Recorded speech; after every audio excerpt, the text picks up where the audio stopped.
you're not quite sure if it's orange cellophane or if it's just residue from the snack. I just imagine all of the curtains, all of the white leather, everything in the Oval Office just covered in like that smeared dust. From cheeseburger wrappers and a bunch of empty Diet Cokes or something under the table. Thousands. Yeah, just weird things like rubbed into the carpet that's off-white color. You're not quite sure what it is, and they're complaining about the dog.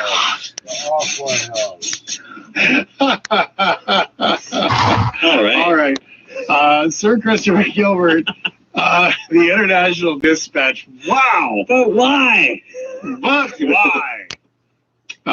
brother. It's great to see your face. Yeah, it's good to be back. I'll see you guys again next week. We'll see you again next week. Chris Gilbert, International Dispatch. It's the shift. I can't believe that. I'm Shane Hewitt. We'll be right back. It's dark out, but we'll keep the lights on. It's The Shift with Shane Hewitt.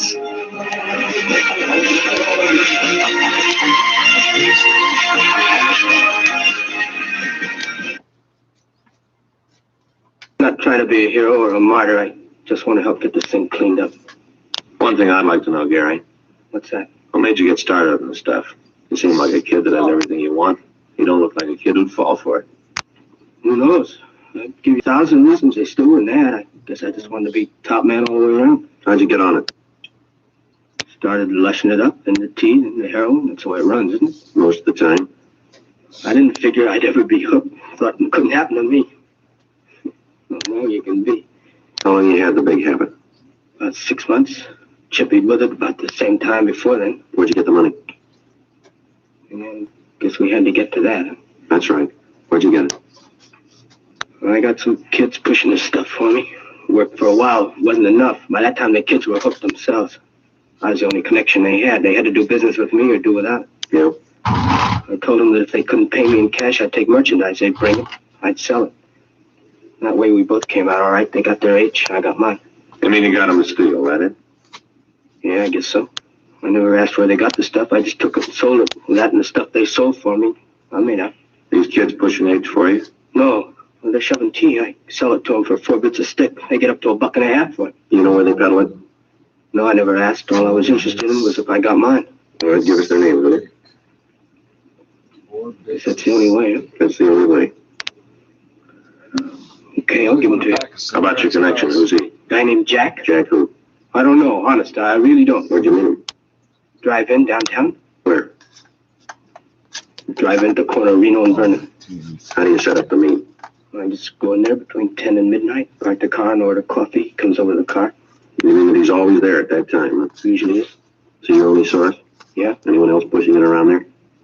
No, as far as I know. I think he's the only one in the operation. All right, you'd be willing to arrange a meet with him so we can pick him up? Yeah, I'll do it. All right, fine. Little bastard. You want to see the folks? I got so much to make up for. That's right, you have. Little bastard. Don't think I'll live long enough to do it all. 9:32 a.m. We got a description of the suspect known as Jack and also the names and addresses of the teenagers involved. Frank and I contacted the juvenile authorities and gave them the information. We went back to our office and had Gary Field check our files of known narcotic suspects. He was unable to give us an identification on Jack. 11:56 a.m. We took the boy to his home and talked with his parents. 12:30 p.m. Frank, Gary Field, and I drove to the corner of Vernon and Reno to check over the drive-in restaurant. It was set up in the usual way with a parking area around Winter, it's your local cocktail bar, and there were parking spaces in front of that for the bar customers. As we drove past the place, Gary told us that he usually parked around the side of the main building and that this Jack came from the direction of the bar. He was unable to tell us whether the suspect drove a car or not. The plan was for Gary to introduce me as a narcotics buyer who was trying to get a local connection. It was agreed that because of the size of the buy I was to make, it would be necessary for me to deal with the head of the organization. 11:05 p.m. Gary and I got into my car and we drove to the drive-in. Frank followed us in a police unit. We arrived at the meet at 11:14 p.m. Frank stayed in the background and we waited. The suspect failed to make an appearance. The next night, the plan was repeated. Again, nothing. Sunday, April 10th, 10:05 p.m. We arrived at the drive-in. We waited. 11:05 p.m., 11:15, 11:30. No sign of the suspect. Midnight, 12:04 p.m. Looks like he isn't going to be here. Thought you said he usually showed up, didn't you? I don't know what happened. He was always here before. You sure you got the right driving? Look, Mr. Friday, I know what you're thinking, but I'm telling the truth. Yeah, you know all this is kind of tough to buy, don't you? 3 nights and he isn't here. I don't understand. He was always here before. Wait a minute. Yeah. Hold it. Yeah, that's him coming up from the bar. All right, which one? There's a couple of people coming out there. Big one. See in the gray suit, hat. Yeah. You sure that's this Jack? Positive, Mr. Friday. All right, now you look. You know what you're going to do. Don't let on that anything's wrong here. Remember that nothing's going to happen to you. I'll remember. Oh, he's coming over. Hi, kid. Hi, Jack. Been looking for you. Where you been? All right. Who's your friend? Oh, yeah, I want to talk to you about him. Wants to do business with you. What are you talking about? What business? Look, Jack, he's all right. I know it. Think I'd have brought him here if I didn't know it? Well, he's all right. He's a friend of yours. You know the bit, any friend of yours? I don't know what to talk about businesses. I don't know what you're doing here, but I'm here for a cup of coffee. Better let me talk to him alone.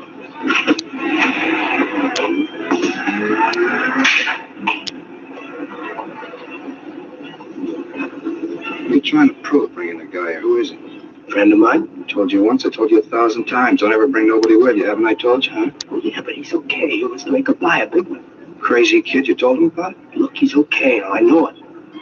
Look, Jack, we both stand to do all right from this. I kind of figured if he bought from you, you might give me a little piece of it. You know, sort of to say thanks for the business. How long you known this guy? Long time. How long? Couple of years. Come, I never seen him before. He doesn't hang around this part of town. What's he doing here now? Like I said, trying to make a buy. Where'd you meet him? Before I met you, I used to buy stuff from him. He moved out of town, went up north, does business up there. Last couple of days, I couldn't get in touch with you. I ran into him. He fixed me up, and then he told me he wanted to buy. Right away, I thought of you. All right, I'll talk to him. I ain't making no deal. You just talk to him. You'll find out everything's okay. All right. You let me do the talking.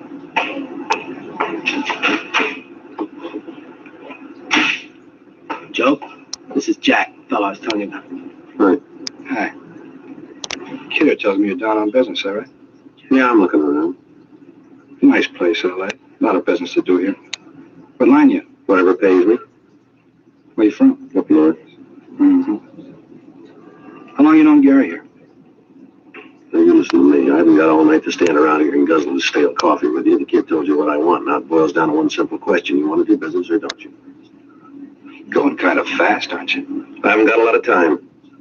I don't like to deal that way. All right, kid, let's get out of here. Should have known better to figure on dealing with a small-time operator. I told you that before. What do you mean by that? You read it any way you want. Well, let's go, son. See you around, mister. Hey, hold on. No need to get sore about it. Just have to be careful. You know how it is. Now, you listen. I was shoving horse when you were playing with marbles. I've outgrown the kid games. I thought I could make a buy. I see I was wrong. Maybe not. What? I said maybe we could do business. I gotta have it tonight. How much you need? I need an ounce. It's gotta be good. Mm-hmm. I haven't got that much with me. How much have you got? I only got 12 bindles with me. How much? You gotta understand, this is good stuff. How much? Now look, this is better than you can find anyplace All else. right, let's quit playing. Now, what's the tab on it? $10 a bundle. All right, I'll take the 12. I'll soon can you the rest of it. When do you want? I told you I was in a hurry. Don't you hear good? Yeah, maybe tomorrow night. All right, that'll have to do. If it's good quality, I may want some more. How much can you supply? How much do you need? Oh, I'll go maybe another ounce. Mm-hmm. You got the cash for this? I don't do business any other way. Wait here, I'll be back.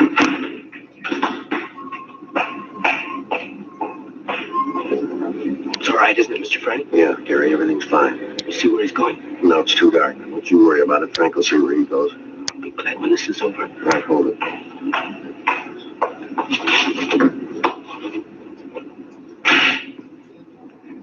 Okay, mister, let's see the money. I got it right here. Let's see the horse.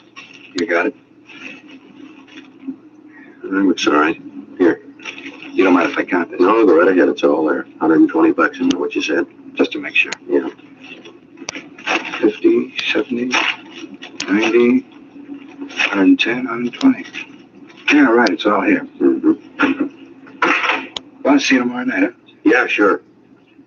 I want to tell you, it's nice to do business with you. It's been a real pleasure. Well, it works both ways, mister. Mm-hmm. Well, I hope to see a lot more of you. You will. You're under arrest.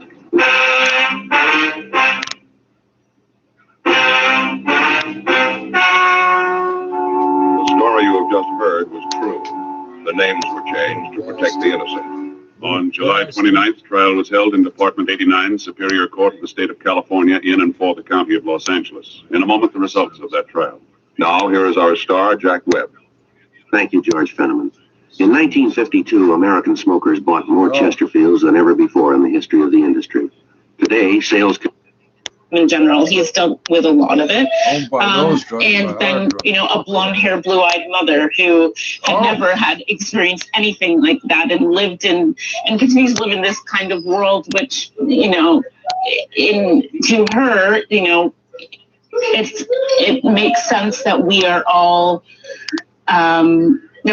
made from love, that we are beautiful people, and we don't see color and things like that. So it was tough growing up and not really having anyone to look up to. I was the oldest of 3 kids, and I didn't know anyone else who looked like me, who had the same issues. There weren't a lot of biracial people older than me, because it wasn't allowed. But also, I wouldn't even know where to begin in finding them. We didn't allow it. I've definitely struggled with that, and throughout, the Black Lives Movement that we saw this summer, I feel like it kind of gave me the opportunity and the permission to try and identify myself. I feel like for so many years I've been, forced to try to figure out, am I Black? Am I white? And it kind of gave me the chance to explore it further, to speak to other people, to meet other people who feel the same way, even though it was virtually because of COVID. I feel like I have been able to further understand what it means to be biracial and what representation means, that there are people out there who still don't know, who are struggling, who are living in this limbo, and they need someone to look up to, someone to see someone who looks like them, to understand the emotions that they're dealing with about this lack of identity. And so I've been trying to figure it out. And part of my therapy, I guess you'd say, is speaking a lot about it through my blog, on radio, on TV. I've been on a few panels about it. And I don't really have the answer, which is probably why I'm still writing about it and talking about it and everything, because I think it is a really tough and fairly new space to be in. And I'm still trying to figure it out. Well, and to your point, let's just talk genetics. One quick second. So you have a Black father and you have a blonde-haired baby. I do. Right? So, I do. I mean, so even in that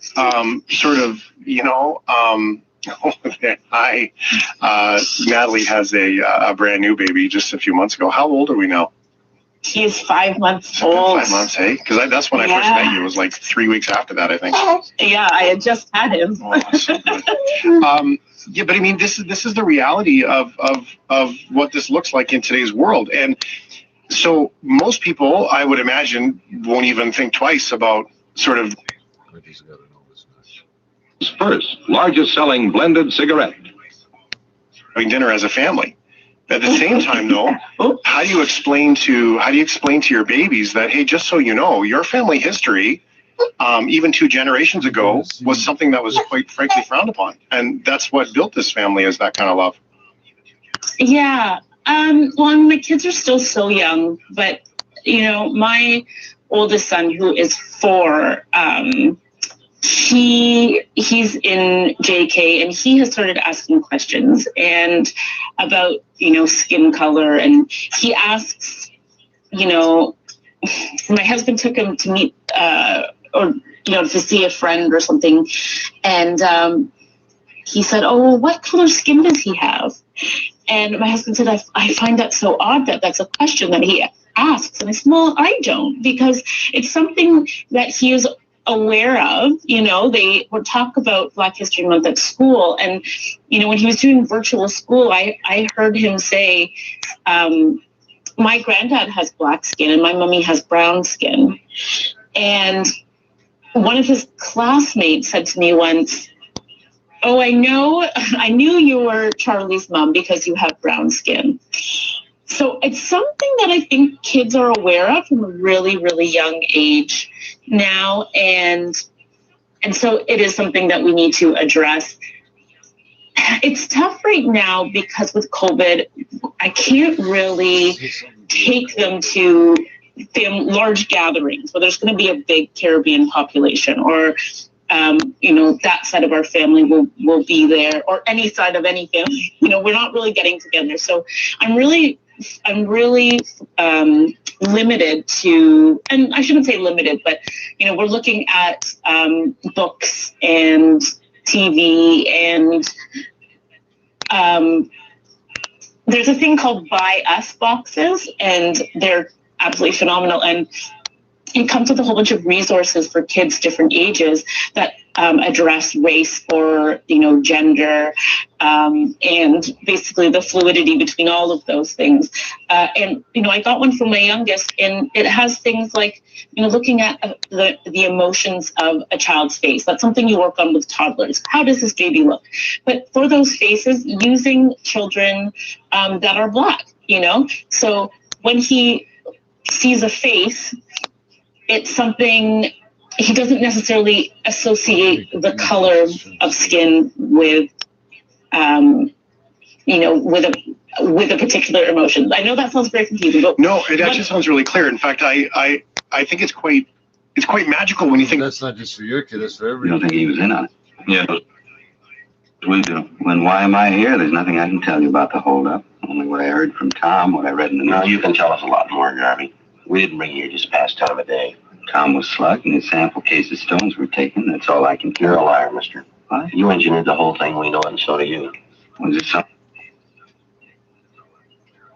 Short of it. And in the full short, there's a kind of a short circuit, and that produces laughter. London drew an extraordinary range of Irish writers in the late 19th century. W.B. Yeats, Oscar Wilde, George Bernard Shaw, who were now bringing the English language back to the English. I've a right to be here, same as you have. A woman who utters such depressing and disgusting sounds has no right to be anywhere, no right to live. Remember that you are a human being with a soul and the divine gift of articulate speech.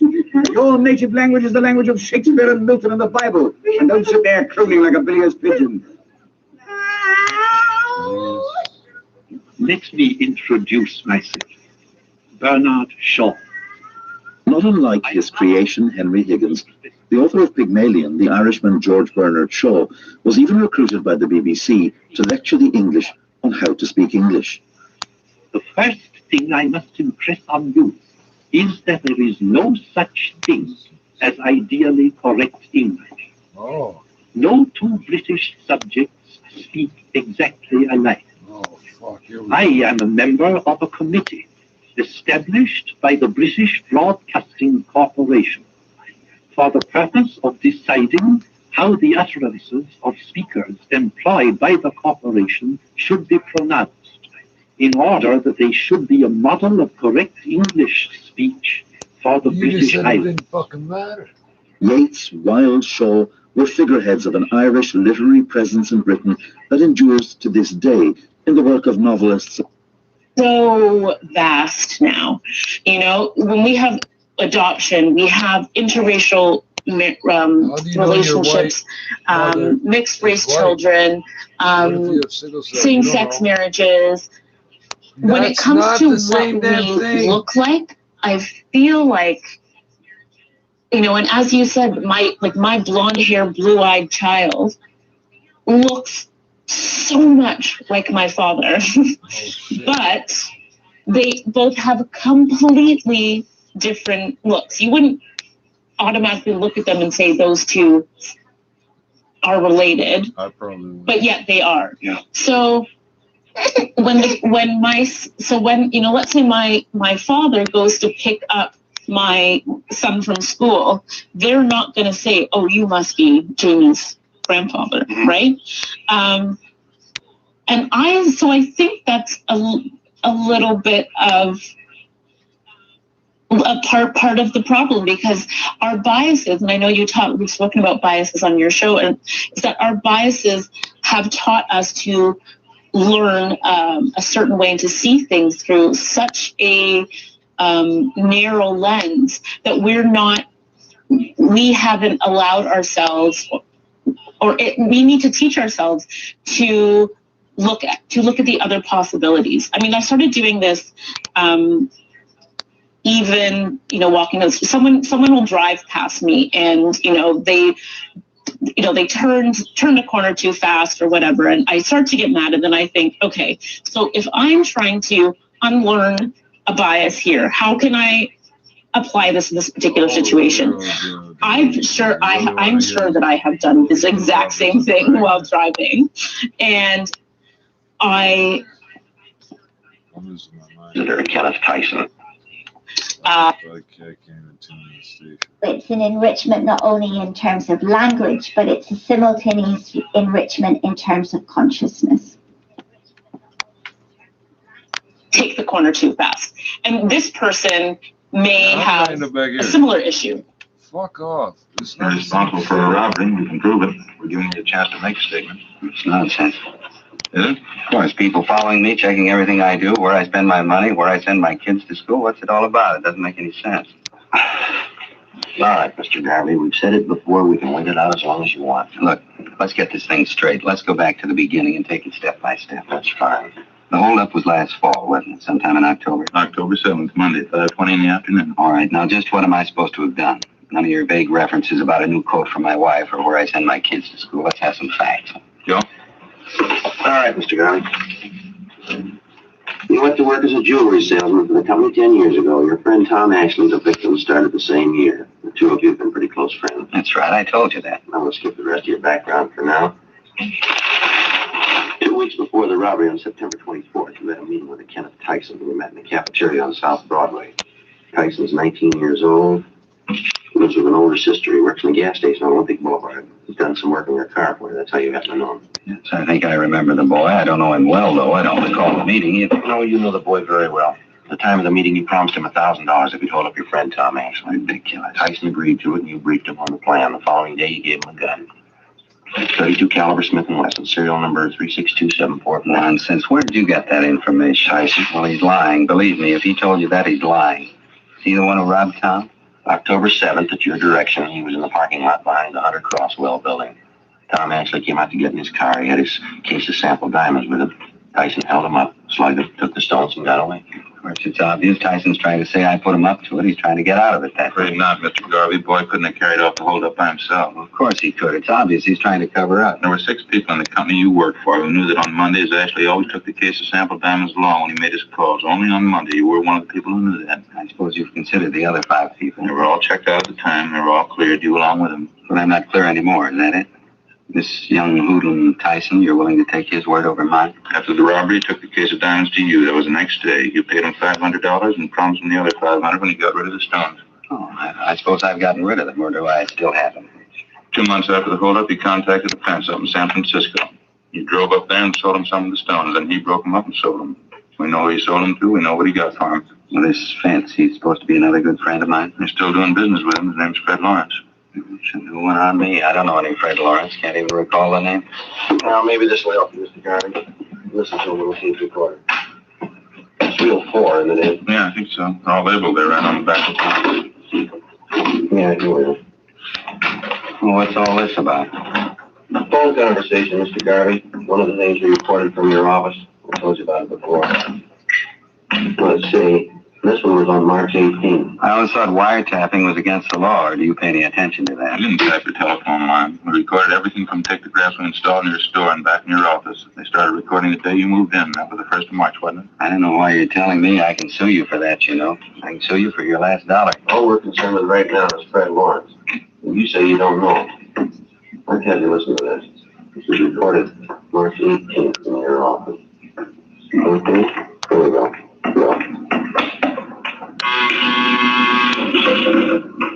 Yeah, man. Mr. Lawrence? Yeah, sure. Put him on. Hi, Fred. How are you? Good. No, everything's fine. No, you don't. I didn't know he was all right. Believe me, he's a good kid. Nice. All right, where?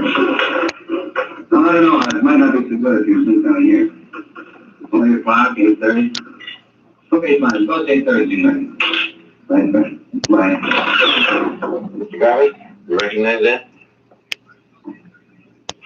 How about it, Garvey? I understand they can do clever things with tape recorders nowadays. There's a way of piecing words together, isn't there? They can record your voice and then fix the tape, take a simple sentence and change the words around to mean just the opposite. You can examine the tape if you like. We didn't make a splice in it. All you'll find is the usual factory splice. It's just where it comes from the manufacturer. What difference does it make anyway? There's nothing criminal about that conversation, nothing at all. You told us a few minutes ago you didn't know Fred Lawrence. You never heard of him on that recording. It sounds like you know him pretty well. Fairly common name, wouldn't you say? Must be quite a few Fred Lawrences. I didn't happen to remember the name right off. How about Tyson? What? Tyson. You told us you didn't know him well at all. I don't. Well, it didn't sound that way on that tape, did it? You were telling Lawrence that he was all right. You said, believe me, he's a good kid. Now what you said, now how about it? How about what? Is this some kind of a frame? What are you trying to make me say? We're not going to make you say anything, Garvey. We work robbery detail. That's the job. Robberies, they pay us to clean them up. I can pay. What? Never mind, I didn't mean that. I mean, I pay my taxes, I pay your salaries, I help to anyway. I don't know why I have to be treated like this. No reason to make a big headache out of this for anybody, Garvey.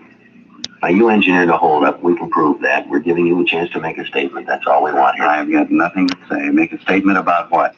All you're going on is hearsay, circumstantial evidence. You can't say I planned that robbery. But you admit you know Tyson, you know him well. I don't. I admit nothing. What about phone conversations? It's a fake. They phony those things up all the time. You know it as well as I do. You admitted you know Fred Lawrence. You proved that from the recording. I admit nothing. You don't even know Tyson. Is that what you want to say? I know him, that's all. He worked on my car a couple of times. I don't know him well. All right, sir. I'd like to play you another recording. It's a waste of time. I haven't got the whole day to spend here. I got to get back to my store. I've got a business to operate. This won't take very long.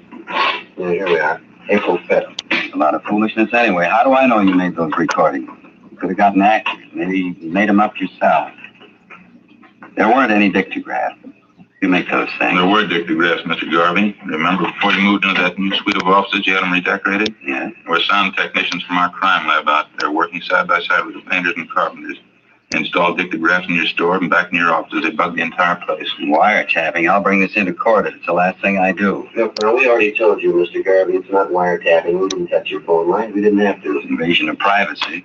I'm going to take this into court. Yeah, well, let's listen to this recording. Let's clear up a few things. Clear up what? What are you trying to prove? Okay, Joe? Yeah, it's coming in here now. Date on this is April 5th.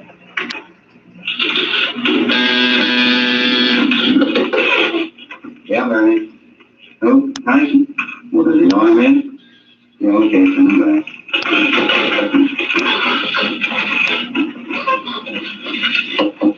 Yeah, come on in. Hi, Mr. Barrett. Yeah, how are you? Come on in, sit down. Thanks. How you doing? Pretty good. Trying to get a hold of you last week or so. How'd you do? I didn't bring much. Pretty busy, I understand. Some time of year, you know, it keeps you going. No, I don't want to waste your time. I'd like to know how the deal's working out. Going back east only next week. I'd like to get the rest of my money if I could. Just like I told you the last time, Ken, I'm sending the stuff north. I hope to hear in a couple of days. Yeah, I know. That's what you told me before. It was a pretty heavy job. I could use the money. I mean, if it wasn't so heavy, I wouldn't mind by the time. I got to come, I think. Of course you do, Ken. There's no question there. It's just that I hadn't got it right. Believe me, you'd have it in a minute if it was money. Yeah, but that was the agreement, wasn't it? 500 before the job, 500 after, and have them last October, which is a pretty good stretch. Now, look, Ken, I told you the truth. I just haven't got it. Now, why don't you drop back in a week or so? How about it, Mr. Garvey? What do you say to that? It's ridiculous, that's all. It's an obvious fake. You can look at the tape if you like, inspect it. You can check every one of those 25 reels. We'll play every one of them for if you want. Fakes, and they're bad ones at that. Now, look, I'll give you both a chance. Either you book me in on a charge or else release me. You try booking me in and I'll sue you for false arrest. I'll break you. I'll sue you blind. I can promise you that. Uh-huh. Release me and I'll get back to work. I'll forget all about it. Now, you name it. Which one? Book me in or release me? Oh, that's fair enough. You're going to give us a choice, huh? You bet it's fair. You could get in a lot of hot water. Now, it's up to you. Which one? You ran a bad bluff, mister. What? We're booking you in.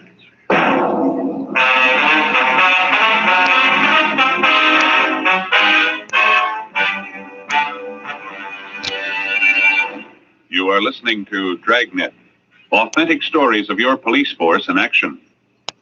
Compare Fatima with any other king-size cigarette. 1. Fatima's length filters the smoke 85 millimeters for your protection. 2. Fatima's length cools the smoke for your protection. 3. who the bombing struck, and they turned on him, and he got a beating at work. He had to leave. There was no place for him there anymore, and it was a very, very sad time. But it is significant that there were no large-scale pogroms directed against the Irish community during the period of the Troubles. The majority of those who carried out such attacks came from IRA units on the island of Ireland.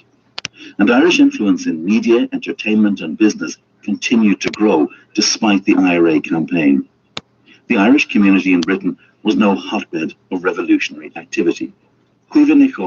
Many Irish people worked in the NHS, many Irish people worked in as teachers, formed part of their communities. I think there's stories of that in my own family. I'm sure there's stories like that in your family. I think a big part of the story is assimilation and a sort of an ethnic fade to a certain extent as well, that that sort of assimilation is made much easier, of course, by skin color, by the fact that by the 60s and the 70s there are more obviously different waves of immigration in British society.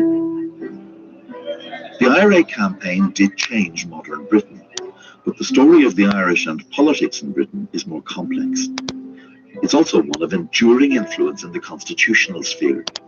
From the great orator Edmund Burke in the 18th century to Canning, Castlereagh, Wellington, and modern-day figures like the former Labour Foreign Secretary Dennis Healy or Prime Minister Jim Callaghan.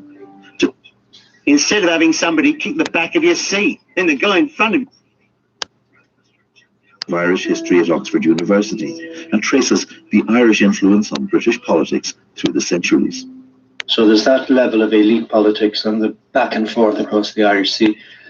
And then, of course, the Labour Party. If you just think of names like Callaghan and Healy, and actually even today in the trade union movement, Francis O'Grady or Glenn McCluskey, the old Irish radical political tradition shifted in the second generation people, obviously, into the Labour movement.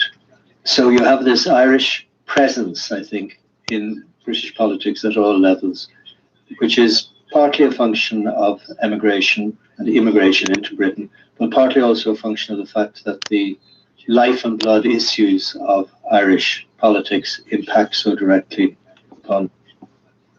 For that February, he borrowed from another bank, let's see, for $3,000. Made another one in April, too, and that was for $1,500, different bank again. That's right. Do we have to go over this line by line? In 3 months, you made bank loans for $6,500. Besides that, in the same 3 months, you earned a total of $1,713.88. Together, that makes $8,213.88. What's the point? Copies of your bank statements, Garvey. You have 5 different savings accounts in 5 different banks. They show from February to April, the same 3 months, you made deposits of more than $11,000. Now, how do you explain that? Garvey? Any explanation? It's almost 5 o'clock. Can I use the phone? I have to call my wife and let her know. All right. We'll have to listen in on the extension. The conversation's going to be mine. Go ahead. I don't care. Okay. Dial 9 to get an outside line. Oh.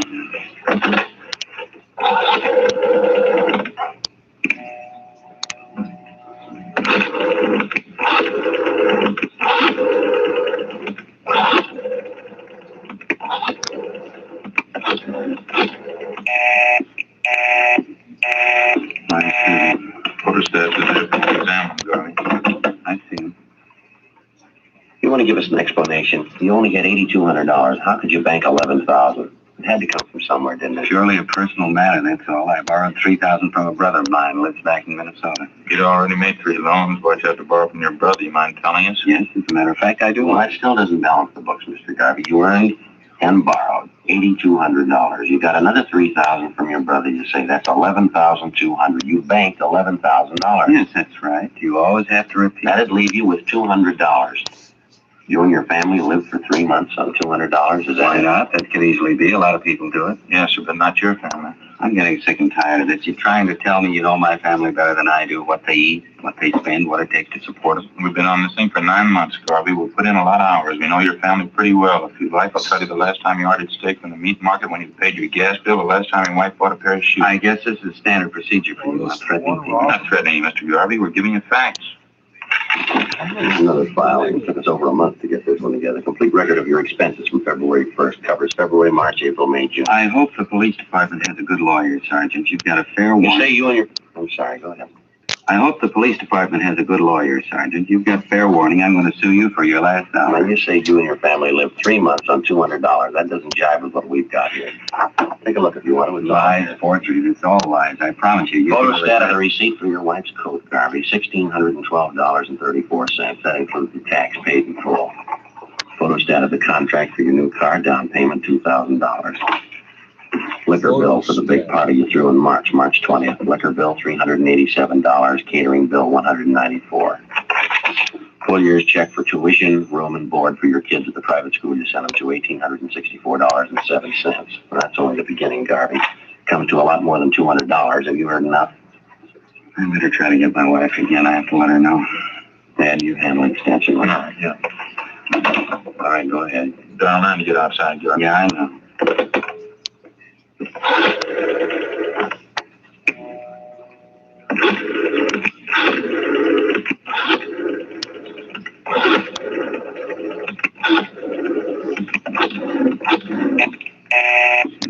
I'm talking. I know I'm trying to get her. Stupid.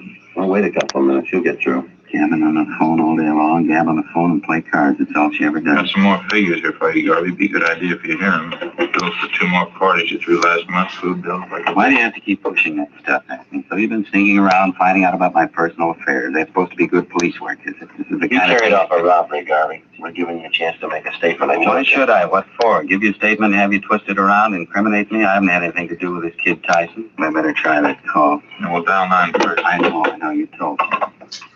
What's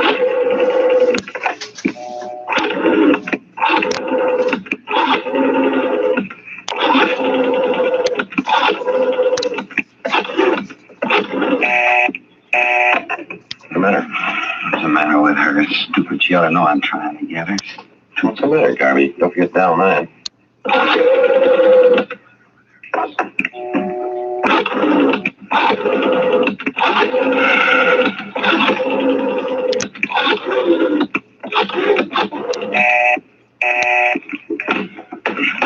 One more. Out of here. I'll just play the I don't want to hear it. I'll just play the piece. I think you ought to hear it. Same reel there. Just pan it over there to that other part, Ed. All right. Tyson and Mr. Garvey, same place, the office. But you told me on the phone, you said you had the dope for me today. You said you did, sure. Wait a minute, Tyson. I didn't say that at all. I said maybe I'd have it for you. I didn't say definitely. Look, I can't give you what I haven't got. I want the 500, Garvey. I need it. I stuck my neck out on a robbery job. I get 5 to life. All right, Ed. You couldn't be any plainer. Now, what do you say? Wait a minute. Just Down line.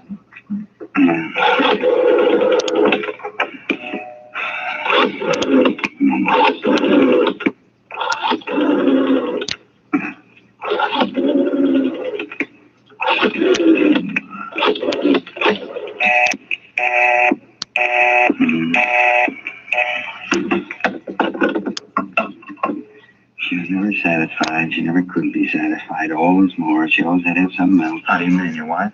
Playing cards, gabbing on the phone, that's all. She just kept writing me day in, day out. I wasn't making enough money. She didn't have any clothes.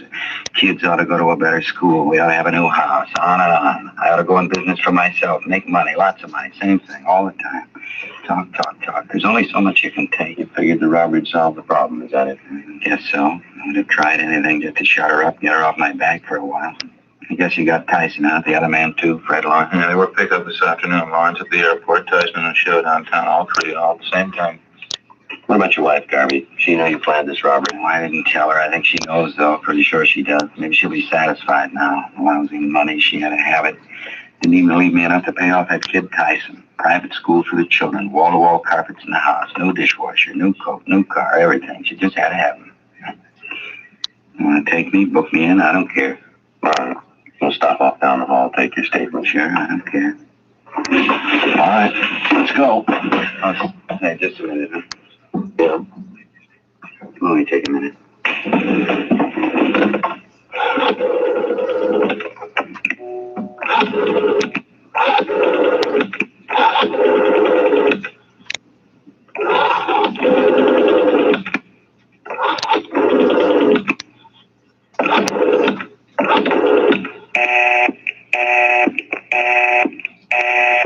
Yeah.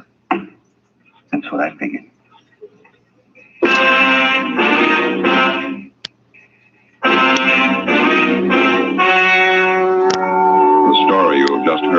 cruel. The names were changed to protect the innocent. On November 4th, trial was held in Superior Court, Department 87, City and County of Los Angeles, State of California. In a moment, the results of that trial.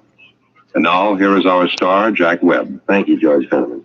Friends, I make it a habit to carry 2 packs of Fatimas around with me. One's for my smoking, and the second one's for smokers I see with other king-size cigarettes. All I have to say is, here, compare Fatima.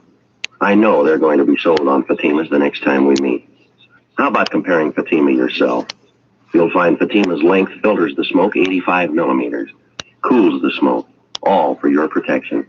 You get those extra puffs because Fatima is 21% longer than standard cigarette size. And Fatima gives you an extra mild and soothing smoke, plus the added protection of Fatima quality. Prove it today. Buy Fatima.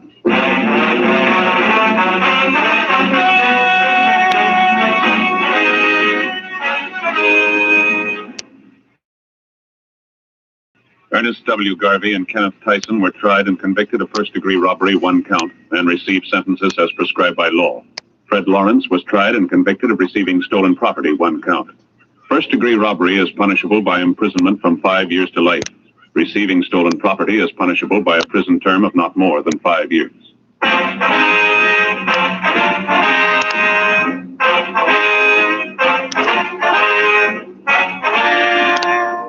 You have just heard Dragnet, a series of authentic cases from official files. Technical advice comes from the Office of Chief of Police W.H. Parker, Los Angeles Police Department. Heard tonight were Barney Phillips, Vic Perrin, and Eddie Firestone. Script by Jim Moser. Music by Walter Schumann. Hal Gibney speaking.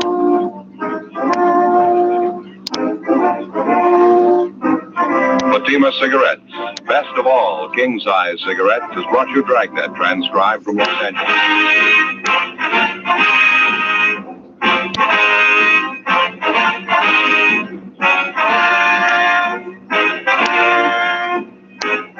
February 18th, hear the Gala City Service Silver Radio Jubilee on NBC.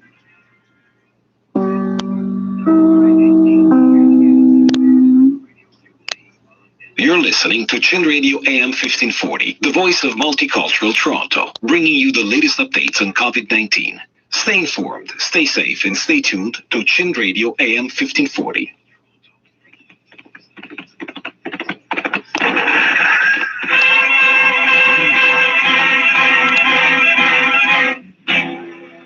Around Dodge City and in the territory on west, there's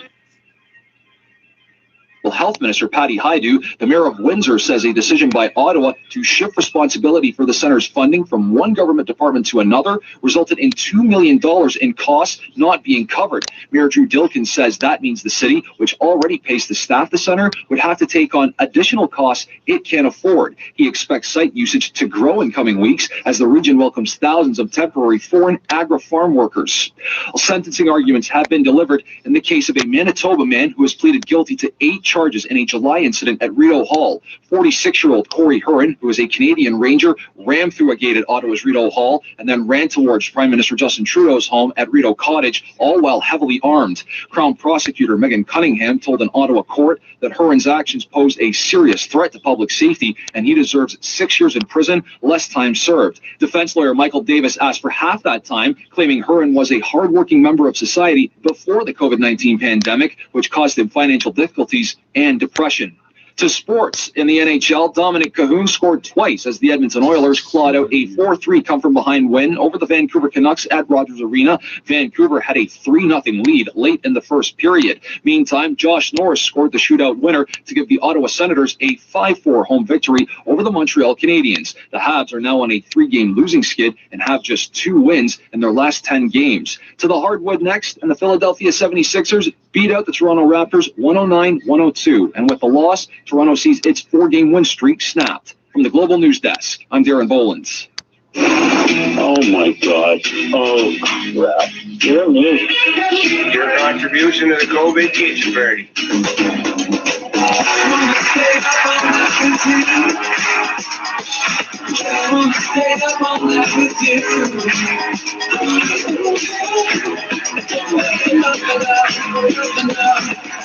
We're pulling an all-nighter all across Canada. It's The Shift with Shane Hewitt.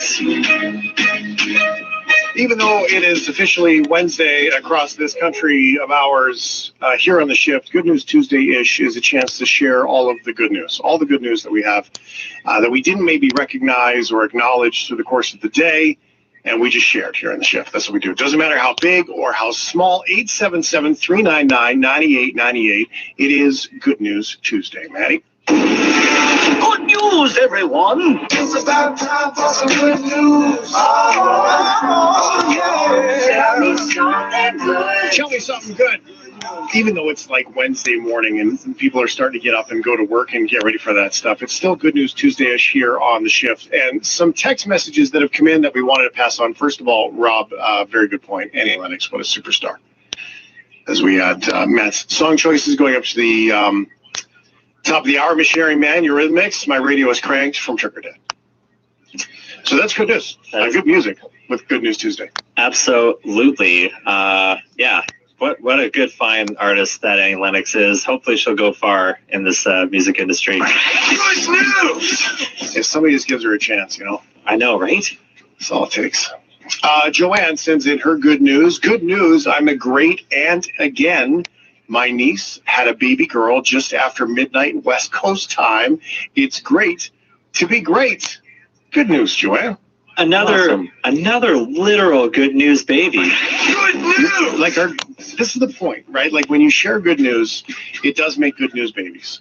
And good news makes good news babies. It just brings out more good news. So literally, we've had a couple of babies born on the show tonight, which is great. Hey, Shane, my good news is I was able to take my dad, who is 91 years old, to visit my mom, who is 82, living in a long-term care home with dementia. They haven't seen each other since late October. Elaine in Alberta. Beautiful. Good news, Elaine. Thank you very much for sharing. Reconnecting the old folks. Like it. Clark, Logan, and Damon here. The fellas. Hey, got some good news for you guys. It's our cat's birthday today. Guillermo turns 1. Aw, happy first, Guillermo. Good news! It's his first birthday. Oh, that was almost a perfect joke, Shane. Oh, meow. How about that, eh? Okay, Anthony on the 401 says, my good news is I'm just having a really great day. With all the drama going on right now around the world, I made a deal with myself to not let the little things freak me out and have a good day, and made it into a good week and then into a good month. And I've been having good months since November. Feel very grateful for having one of the greatest jobs in the world, being able to pull my LCV down this highway every night. Anthony on the 401. Good news, good perspective. It is worth it, by the way, to create intention in the morning. And that might sound hippy-dippy for some, but the reality is quite simple. If you lay out the intention that there weren't many people willing to come in and work in this administration that had much of a security background, and then 3 years of a lot of difficulty, a lot of chaos, a lot of backstabbing, a lot of decisions that were unethical, immoral, and at times illegal that were being made by the president and his team, and trying to figure out how you push back against that from the inside. And then certainly the time and space once out of government to be able to take a step back and look at everything that had changed in the last 4 years. I mean, that it is definitely a time for introspection and trying to understand what has happened in our country. I mean, I talk to a lot of public officials around the world, some of whom say, you know what, I held my nose, I took a position in government, even though I had grave doubts about the policies being pursued by the leadership, but I did it all in pursuit of public service, doing the public good. Now, I understand that as a justification, but are you prepared to say to me that your decisions over that 3-year period inside the Trump administration, now that you look back at it, were misguided, mistaken, and wrong? No, I don't think that my decisions were misguided or mistaken. I have thought a lot about, knowing what I know now, would I have gone back and made the same decision to move my family from Texas up to Washington, D.C. and go through the challenges of the last 3 years? And the answer is yes, because I believe I was able to help push back against some things that could have happened that thankfully did not.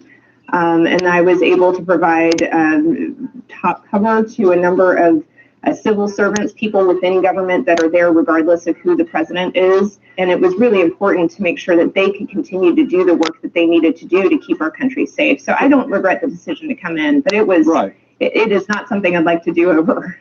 Right, but I'm just wondering, you say, you know, I was able to push back, I was able to achieve certain things. I'm just trying to figure out what you were able to achieve, because one of your key points, I think, as a top official in counterterror was to try to persuade the president to label the threat posed by right-wing extremists, the white power, white supremacist groups inside America as domestic terror.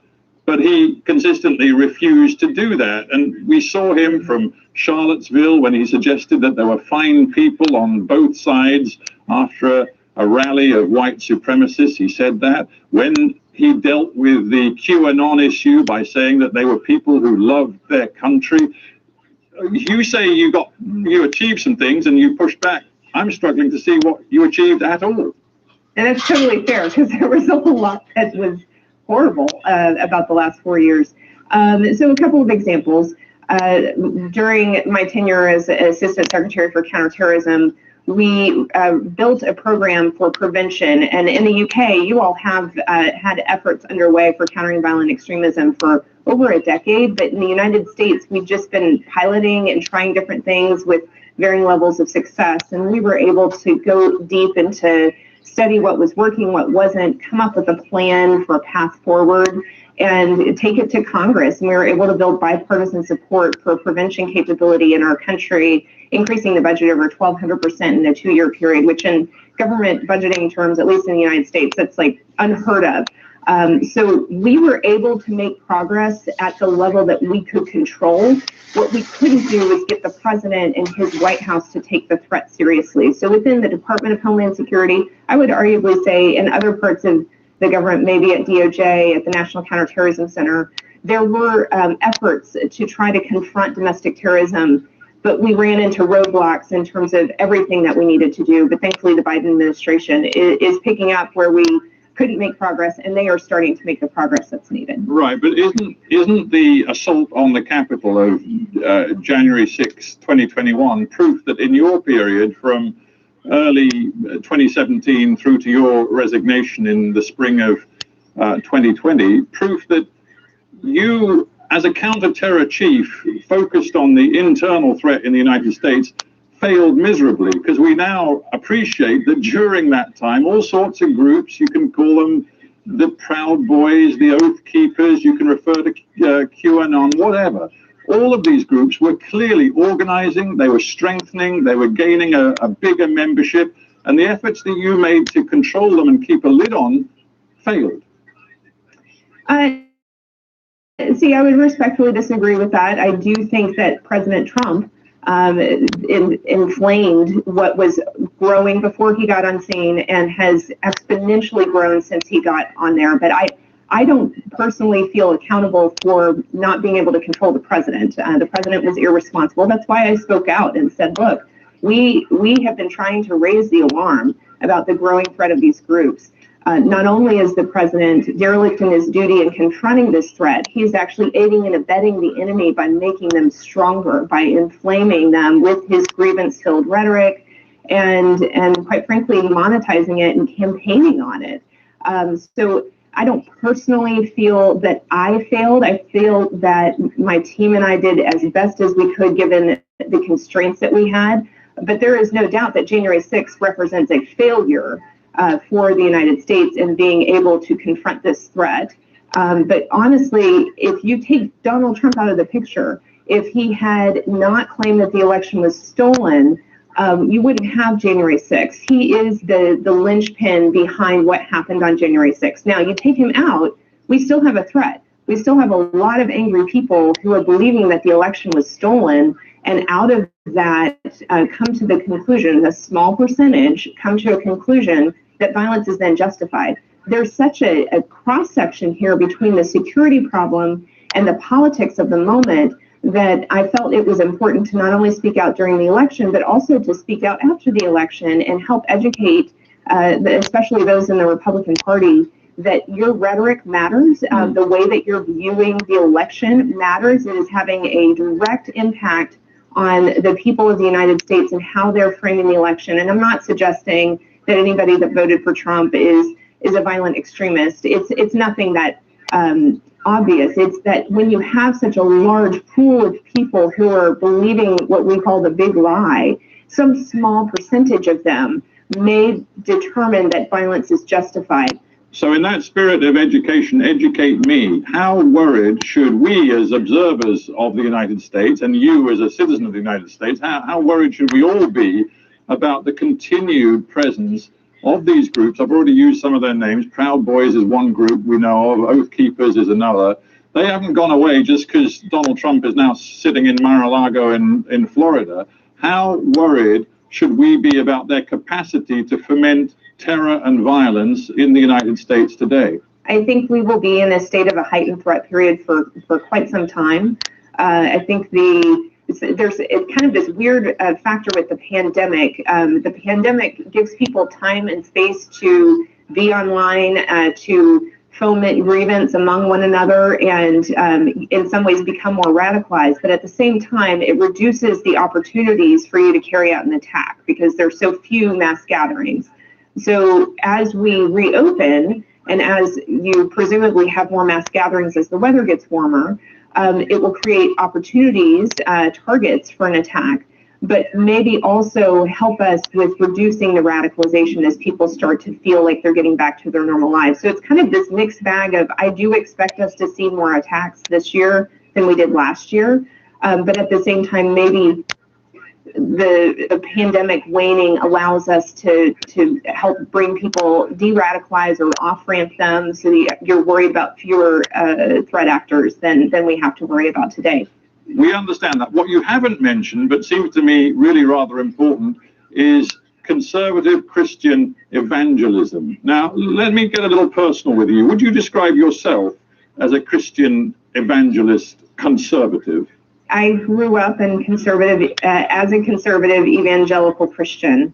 The label evangelical has been so politicized that I choose to not use that. I would consider myself a very serious Christian. Yeah, you see, it's just your own Twitter profile calls you self-described as Christ follower, which you know is a bit of a signal as to where you are in terms of the spiritual, cultural landscape in the United States. And I want, in that context, to put this quote to you from a respected sociologist at Indiana University, Andrew Whitehead. He says, "You cannot understand what happened on January 6th at the US Capitol without wrestling with the idea of Christian nationalism. White evangelical movements have long tolerated far-right extremism." This is well before Donald Trump. They provide the political and theological underpinnings of this movement, and it has allowed anarchy to reign. Do you agree with that? I do in part, but I think it's really important to his framing was correct. Christian nationalism, which is really a cultural movement that certain Christians have bought into. I would say the underpinnings of which are heresy, meaning it's not actually biblical what they believe. But I think many have gotten caught up into it. It's taking patriotism and making it an idol. It's taking love of country and making that more important than your faith. And the important piece here is not, you think, okay, so you have some people that really love their country. What's wrong with that? Well, what's wrong with that is that they subscribe to this ideology that the Bible teaches that America is a Christian nation. And if we lose our sense of biblical values, if we embrace, for example, gay marriage, that's a big deal for them, then we will cease to receive God's blessing, and therefore will be on decline, a failed nation, and the world as they have experienced it will forever be changed. Right, but I'm interested in you, if I may, I'm interested in you, Ms. Newman, because, you are a Christian evangelical, and you know that your movement at its fringes has been used by, you call them Christian nationalists, by people who have very malign intent toward the United States system of government using the sort of banner of Christianity. So my question to you is, what are you going to do about it? As a leading voice in the conservative Christian movement right now, are you going to agitate against these fellow Christians? And are you going to maybe ask some difficult questions of your own Christian movement? Mm-hmm. I strongly denounce the Christian nationalism that picture I was painting, if that wasn't clear.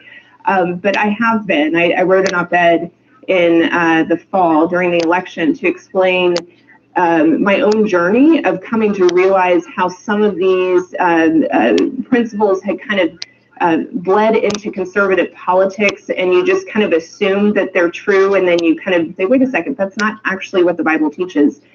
So I've been trying to get the word out as much as one can in a very diverse media echo chamber. Well, I'll tell you sorry to interrupt, but I'll tell you how far you could go. Not so long ago on our show, we had a fascinating interview with Pastor Rob Schenck, who used to be one of the leaders of the extremist anti-abortion movement within evangelical circles. He would demonstrate outside clinics. He did some stuff that today he says he is very ashamed of. And he now, as a pastor, advocates, for example, for much stricter gun control. And he takes on those elements within his own evangelical movement who are great defenders of the Second Amendment. Are you prepared to break with people that perhaps you were colleagues and friends with in the past to say to many fellow Christians, our movement is being manipulated and abused? I think I have been. That's what I was writing about back in the fall, and I've continued to try to speak out and educate people that what we saw during the campaign, and quite frankly, what we've seen for decades, is not an accurate picture of what the Bible teaches. And therefore, if you're a Christian, you need to step away from your politics, go back to what the Bible says, and reorient your life around that, not what the politicians are telling you, or not what your conservative political agenda thinks is appropriate. Quite frankly, religion, the Christian religion, was co-opted for the sake of political power.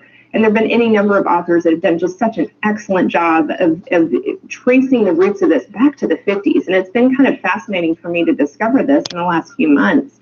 And it does make me quite passionate to try to make sure that people see that and hopefully disconnect or deconstruct and make sure that their faith is grounded in what the Bible teaches and not necessarily the culture that they grew up in. Right. Well, that's a big task, if I may say so, but an even bigger task, perhaps, for you is that, as you say, you're a public official who's moved into the much more political arena, and you've done that with a message to fellow Republicans that they need accountability, a new level of accountability in the party. And what your message seems to be is that all those who aided and abetted and continue to support Donald Trump right through even his second impeachment trial, they must be held to account, and they must in some way or other be purged from the party.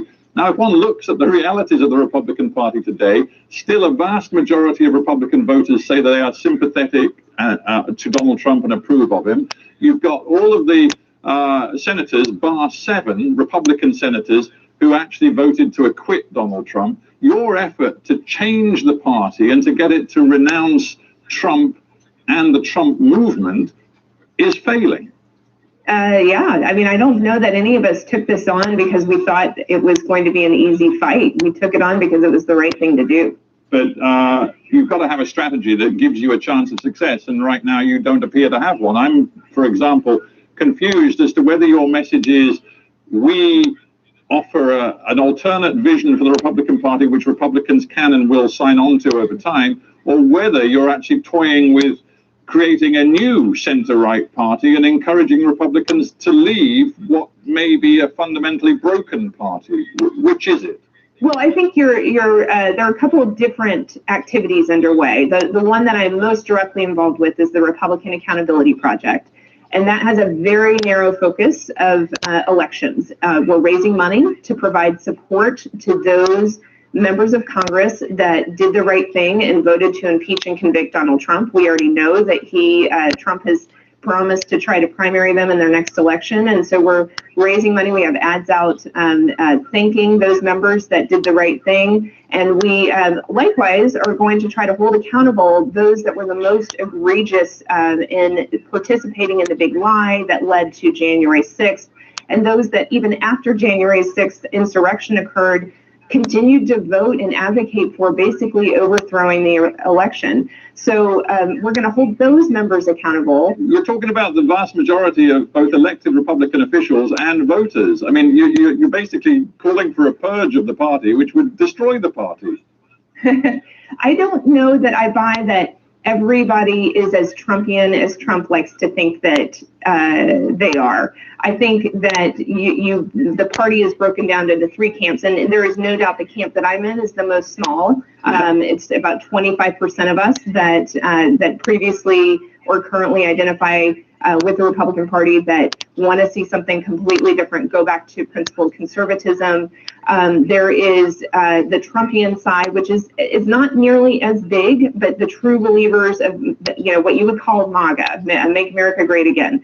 And then the bulk of them are kind of what McConnell represents, which is I'm afraid of the Trumpian base, and I don't know what to do. So I'm kind of walking this line not very well of trying not to anger Trump, but trying to separate from him. For many, and maybe they're in that lump in the middle that you described, for many there is a loyalty issue. One very brief question, if I may. Where do you get your funding from for these ads which call for accountability and call for a purge of those who were aiding and abetting Donald Trump? Who's financing you? Because many people inside your own party think it's big Democrat donors who are financing you.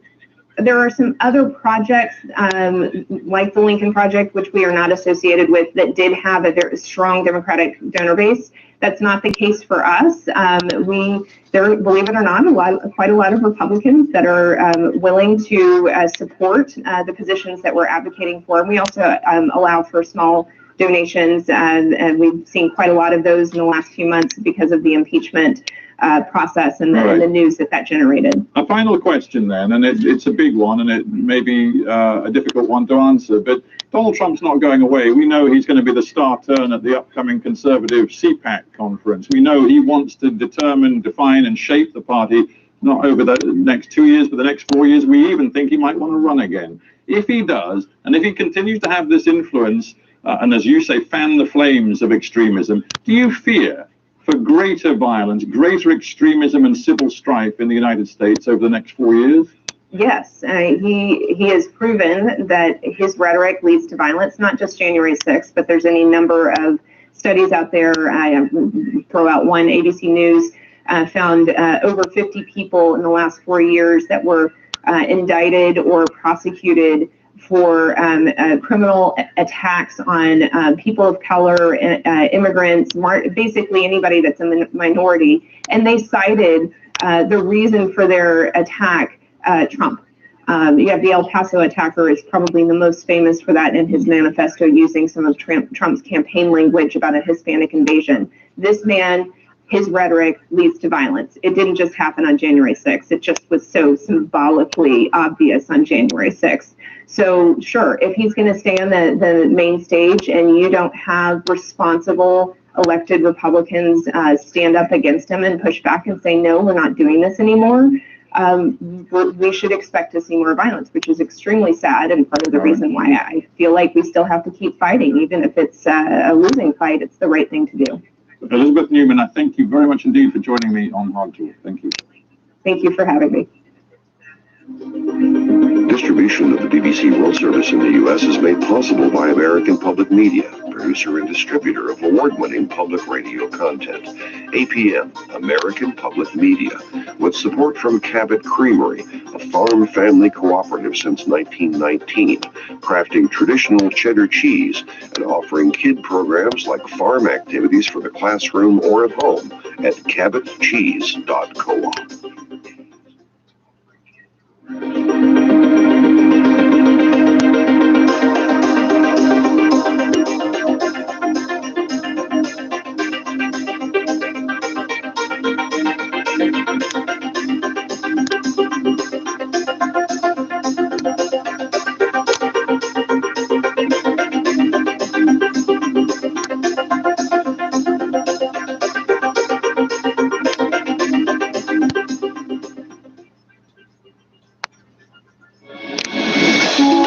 to the BBC World Service. I'm Ed Butler. Today we're going to be sparing a thought for those would-be newlyweds left dreaming of their wedding day. Yes, the pandemic has literally left millions of us stuck outside the church. The multi-billion-dollar wedding industry is in ruins. Will 2021 see a race to the altar for those unable to tie the knot last year? In Business Daily in a couple of minutes. BBC News with Jerry Smith. Ghana has become the first nation to receive a shipment from the international COVID vaccination drive COVAX. 600,000 doses of the AstraZeneca vaccine were sent to Accra. The initiative aims to reduce the divide between rich and poor nations, but there remains concerns that developed countries still have more vaccines than they need. A court in Germany has delivered a guilty verdict in the first case brought against the security forces of Syria's President Assad. Iyad al-Gharib was convicted of complicity in crimes against humanity for his role in arresting protesters who were later tortured and murdered in 2011. He's been jailed for 4.5 years. The US Secretary of State, Antony Blinken, has formally announced his country's intention to rejoin the UN Human Rights Council, firstly as an observer. The Trump administration withdrew in June 2018. A Chinese man has been ordered to compensate his wife for the housework she did during their marriage. The landmark ruling by a divorce court comes after China brought in a new civil code. The case has sparked a debate about the value of domestic work. Over 130 civil society groups worldwide have written to the UN Security Council demanding an immediate ban on arms sales to Myanmar. They say any such sale or transfer of weapons may increase repression after the military coup. Tiger Woods is reported to be in a stable condition in a Los Angeles hospital after suffering a serious car crash on Tuesday. The golfing star has major leg and foot injuries. India's president has inaugurated the world's largest cricket stadium. The arena, holding more than 130,000 people, is named after the Prime Minister Narendra Modi and is situated in his home state, Gujarat. BBC News. Hello there, I'm Ed Butler. Welcome to Business Daily from the BBC. Today we look back at 2020. A nightmare year for the global wedding business. It's been very hard emotionally, economically. It's been a very trying time the last 1 year. Yes, we have some heart-rending tales for you today, like the one about the bride who got tear-gassed at her own wedding. I sat in the car alone, holding my wedding dress over my eyes. We're like, okay, here we are. None of us can see very well. That's all to come on Business Daily from the BBC.